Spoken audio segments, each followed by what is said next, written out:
Guys, welcome back to Ejekasoro, and today we have another guest. We've got Freddy, owner of On The Low in Glasgow. He's a party planner, and he's also a business owner as well. He was a co-founder of Unplugged in Ireland.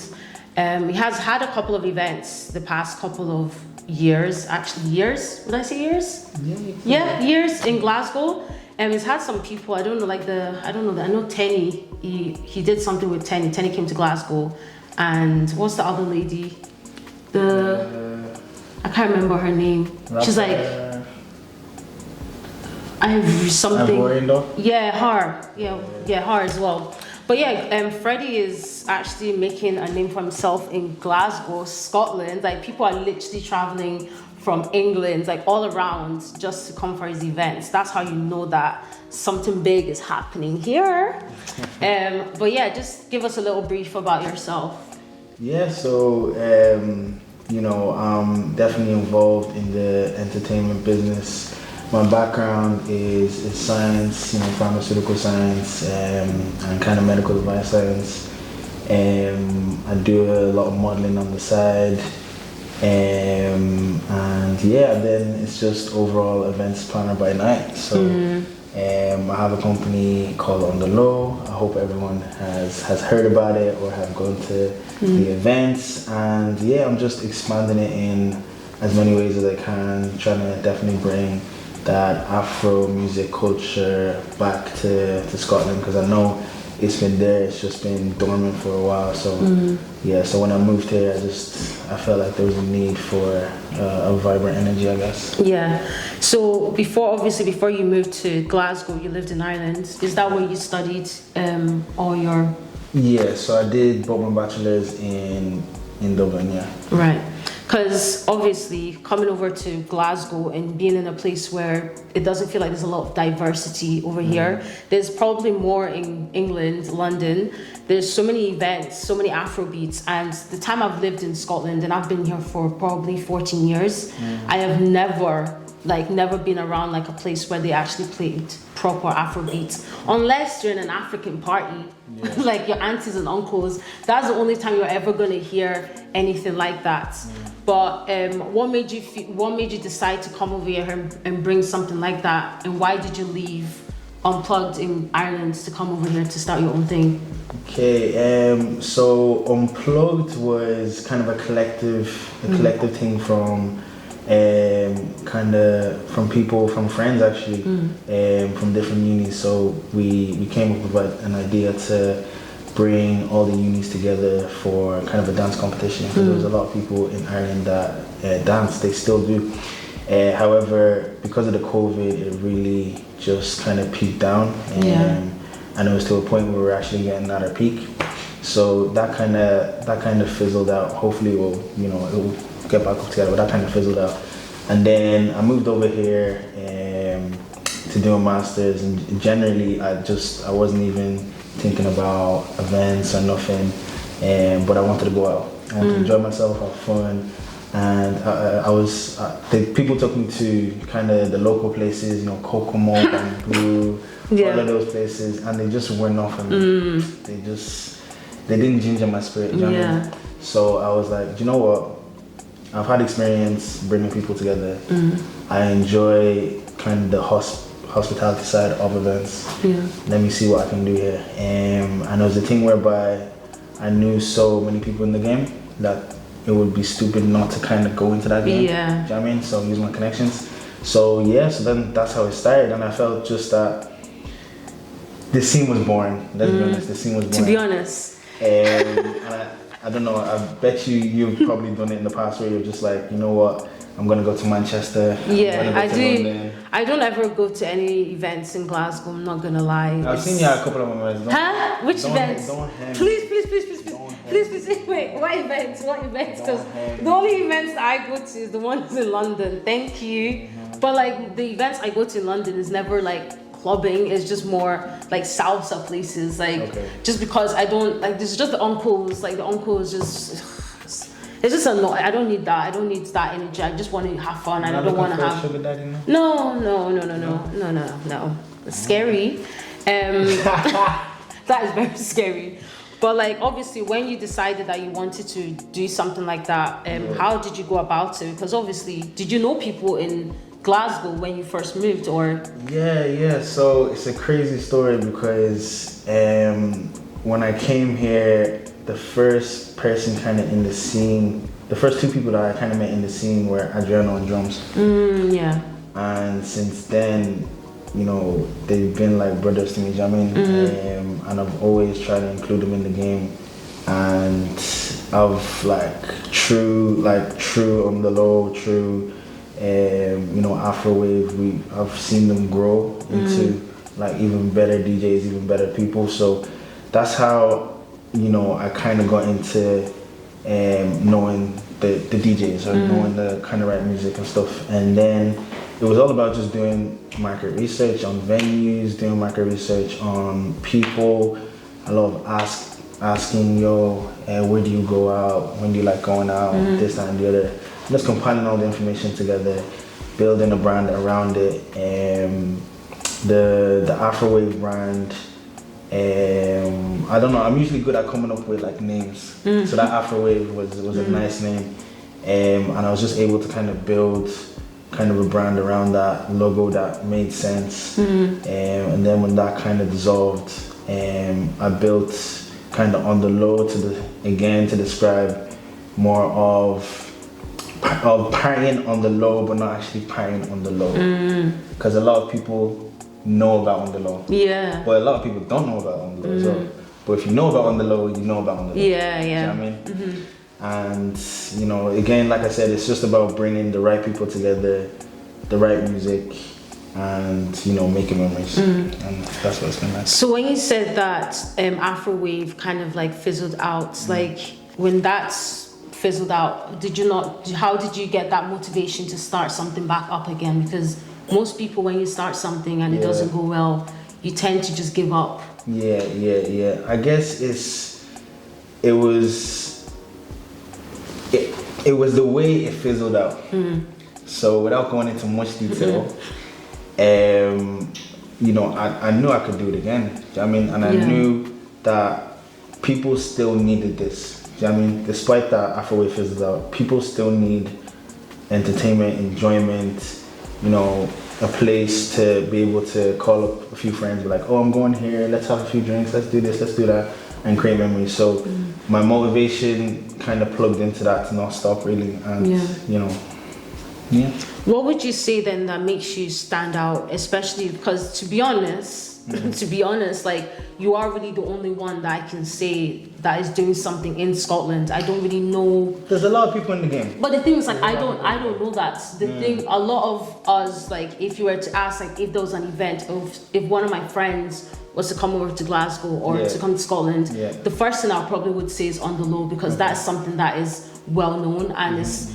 And the way that you advertise it as well makes it well known. But if there are other things I personally don't know about it, maybe just because of the kind of my definition of fun, so I don't really go out of my way to do my own research.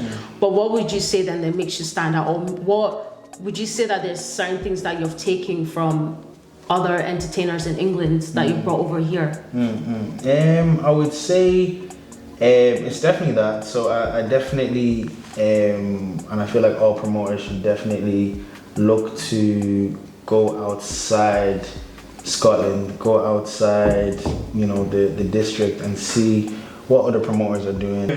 Look to see what other promoters are doing. Look to see how they cater for the people. Look to see how they price, how they bring the experience together. Do you know what I mean? And also, you know, I feel like a lot of promoters kind of lack, they're less customer focused, and that's something that, you know, when you're even building a business, it's definitely something that, you know, you need to really pinpoint, you know, your customers, what your customers want, you know, surveying, all of that stuff, do you know what I mean?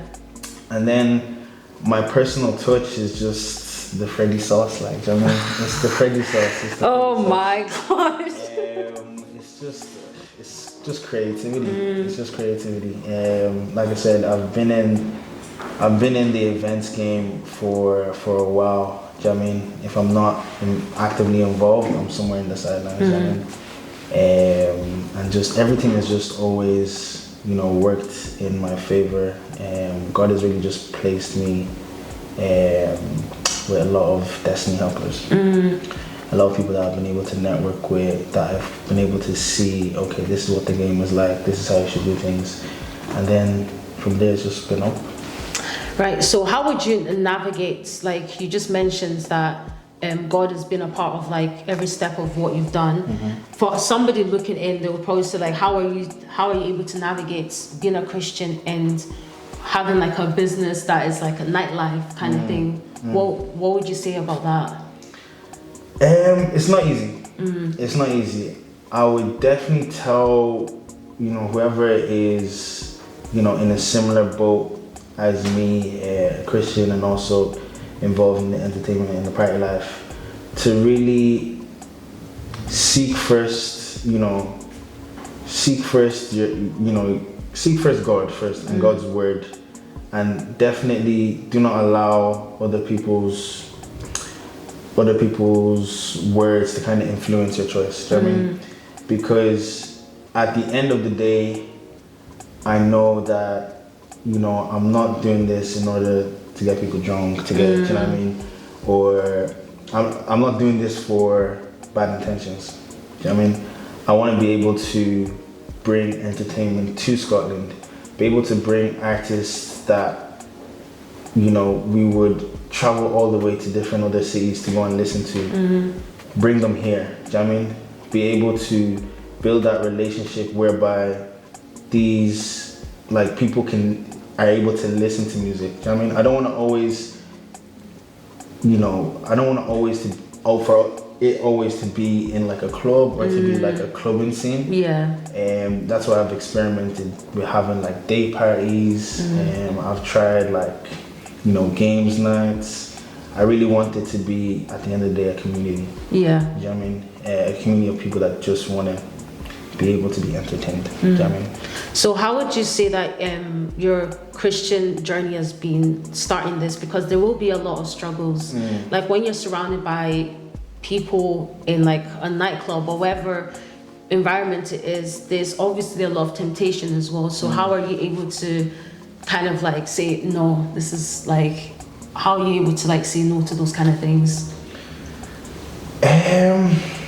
Because it's not easy. It's not. I guess you really just need to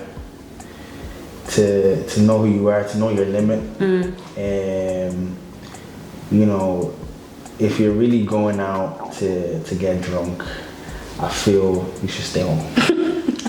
If you're saying, okay, I want it today, I want to get pissed. Yeah. I don't even want to remember, I think that's wrong.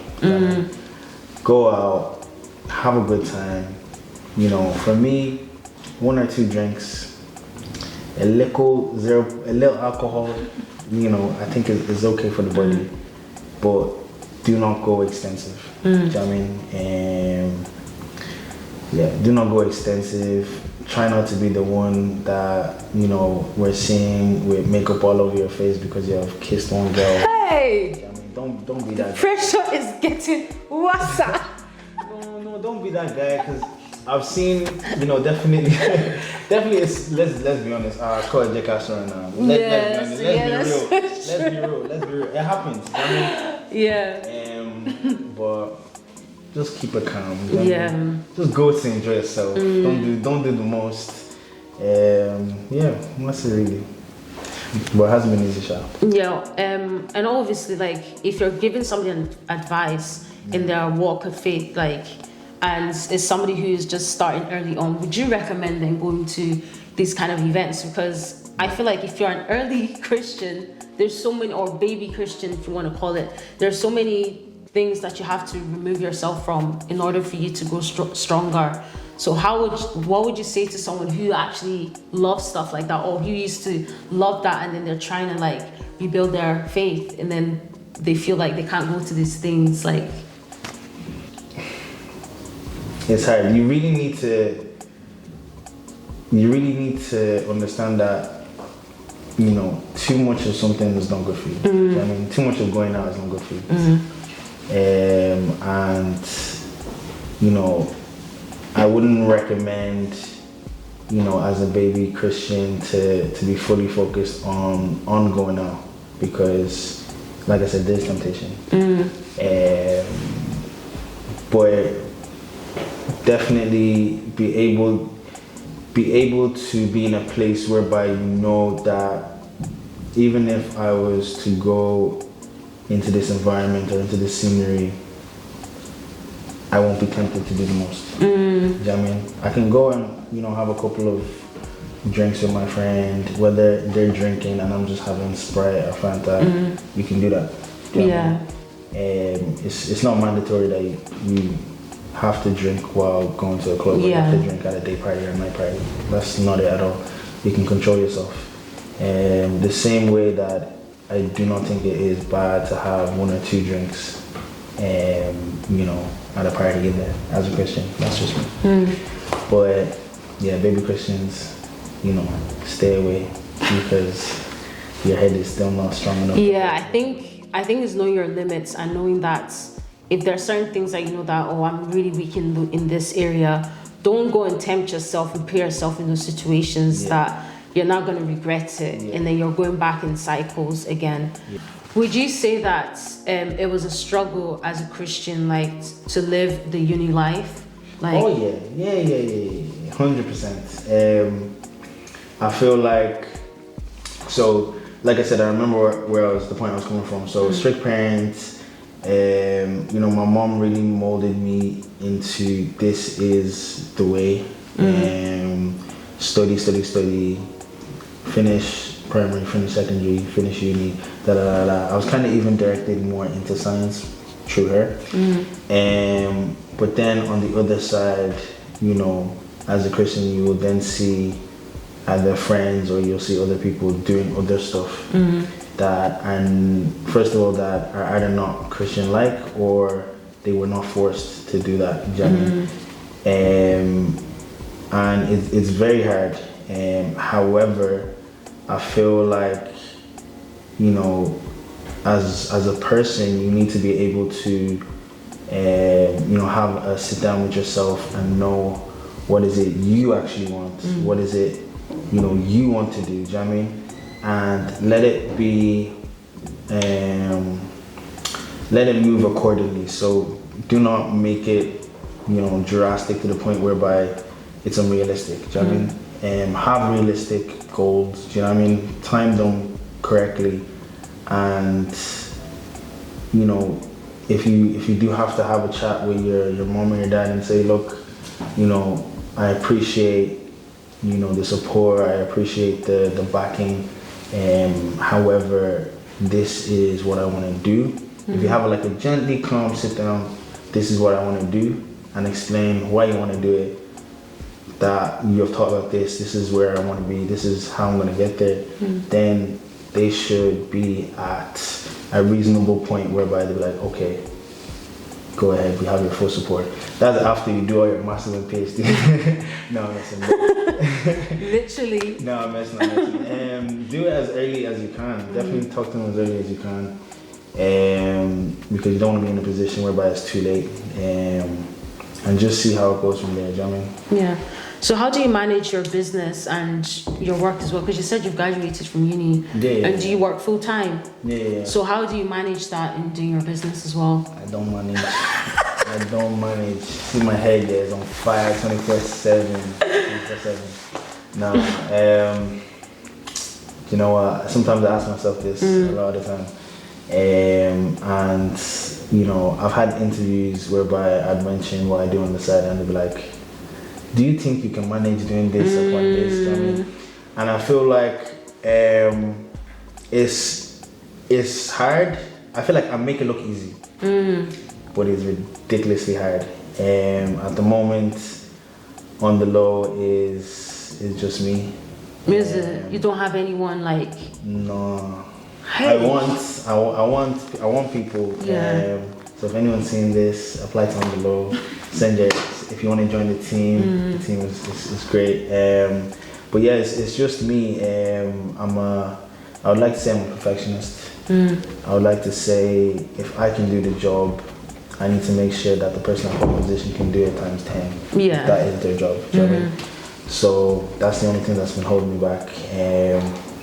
But I don't know I feel like a lot of people, we try to, we kind of minimize how much we're actually capable of. We're capable of so much. It just depends how you shift your mentality, how you shift your mind. And being organized is the most important when it comes to all of this, because yes, I have my quality control job, and I do 12 hours in that on shifts. However, during those times, and at the times I have days off, I'm either scheduling kind of on the low posts, or scheduling admin work, or making sure everything is just set and good for the coming months. I mean, I always try to plan ahead, and I just make it work. It's really hard to kind of describe, but if you're able to just be well organized, communicate, and yeah, it can work. It can work. Yeah.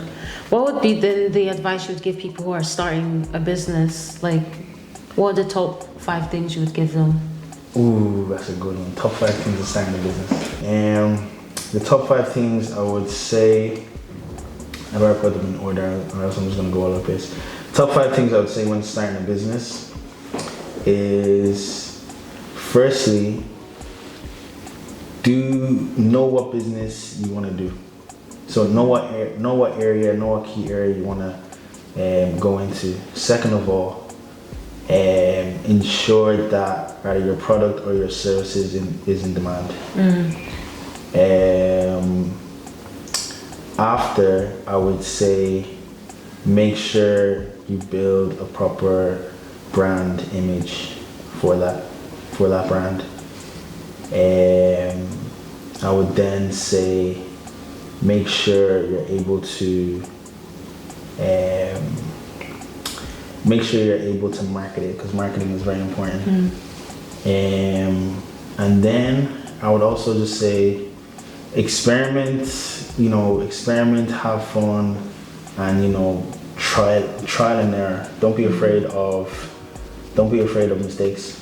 I know that's true in one, but Yeah. don't be afraid of mistakes, and because you'll always kind of fall. I felt so many times. There's actually events that people don't know of that I've had maybe like 8 people at the event. Really? Those 8 people can testify that they came. You're laughing. Oh, those 8 people came like this. They were looking at me like, I was just like, hey. I'm sorry. But now look, there's good times and there's bad times. I mean, just thank God that the good times overweigh the bad times. Yeah. But I remember that was a time where I was like, you know what, I'm gonna stop these events. I spoke to a couple of friends, and shout out to Culture from Aberdeen, because he really spoke to me and said, Fred, don't take this as like a proper loss. It happens, this, that, and the other, and you'll bounce back. And I did. Yeah. So, what's another 3 things that you'd tell people in terms of supporting your business and supporting your brand? What are 3 things that you expect from like the audience to support my brand? Yeah. I would. I don't know. I'm very like. I don't even know the word. What am I trying to say? I would just say, my brand speaks for itself. Do you know what I mean? And it's like, if you're looking for entertainment, good entertainment, definitely try visit On The Low, try go to On The Low. I know there's a lot of controversy in the events industry of pricing of tickets and stuff like that. I've heard, your tickets are too pricey. This and that, from either my company or from other companies. I mean, And I've been like, there's reasons for that. Do you know what I mean? There's a lot of value that us event promoters, us DJs are putting into events that people don't see in the background, and it costs money. Do you know what I mean? Of course, it costs money. So don't be afraid to spend your money, please. Yeah, but don't freaking empty your bank account. Of course, yeah, don't empty your bank. If you don't have the money, If you don't have the money, don't come and say Freddy said. Yes. No, Yeah, don't do that. But what I'm trying to put out there is that, you know, definitely try and support us, because a lot of promoters are not doing it for, well, I hope they're not doing it for themselves. I hope they're not doing it for the money. I know me personally, I do it to create the vibe, I do it to create the memories, and yeah, that's what it is. I don't think I mentioned 3 there. I think I just jumbled all over the place. It's okay. Where do you see yourself then in 5 years' time? Yeah, so it's crazy because when I get asked that question, it's hard for me to say, because I don't know, because I'm doing so much in so many different areas. Yeah. It's hard to say, you know, if I'll be here either with one business and kind of neglect the others, or if I'll be there with both businesses. But, you know, I do have big goals for 5 years. I don't want to mention now because it's on the low. Okay. But I do have big things from the low. I do have big things with modeling. Yeah, speaking of the modeling, you touched a little bit at the start. Like, so what's going on there? It's mad. It's really crazy. I love the accent. I can't believe in me. Because I saw that you did a couple, like, there was one with, like, you were in the forest or something. And yeah. Well, how did you get that gig? So I'll tell you how I got into modeling. So basically, a lot of people were just telling me, Fred, you have the face of a model, this and that. And I'm just there looking at you like, what do you mean, Jeremy? And I was like, okay, let me try it. So I went in for a casting with this agency, and they were doing all of this, They didn't call me back. I was like, oh, okay, modeling's not for me. And then a couple of months later, they called me back and texted me on Instagram, was like, oh, you need to come in. The director saw me, he was like, yes, I love your face. And I was like, wow, okay. I was like, yeah. So then got into modeling, and then from there, I don't know if you know how modeling works, but you always get like casting emails sent to you, and you have to either do headshots or do little film takes or whatever. So I started doing all of that, and then I got some big deals. One was that forest one you were talking about. So it was a commercial for a voice-over app, and and they needed a sexy black man. So I should lie. No, listen. So they needed just someone that suited my image, and then I did that, and then I have 2 kind of exciting projects that I'm waiting to come out, and been shooting with the big boys. Okay, chilling with the big boys. Yeah. So wait for that to come out. But yeah, it was really good, like, hearing a little bit about your life, and it's quite interesting to find a little bit like behind the scenes to kind of know the guy behind the face of like on the low. And it's interesting because I never knew that you were like, you're literally doing on the low by yourself, because that is a lot, and a 12 hours. I know how that feels, because nursing is long. Like like working in the healthcare profession is a very, like, you need to have the strength for that. And then if you're doing something at the side as well, that's a lot, and it takes a lot of like passion and love, and even like strength from God as well to be able to do something like that. But yeah, it was really good having this conversation, learn a bit about you, you know. I appreciate you bringing me on board. Yeah, hope to see you in more of our videos. Why not? But yeah, I'm gonna put down his bio, everything down below. So make sure to follow, subscribe, see on the low. Oh, let's show us your. Wait, can I show you the back? It's the back. Okay. Yeah. Oh yeah. Yeah. Love it.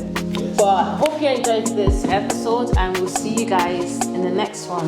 Bye.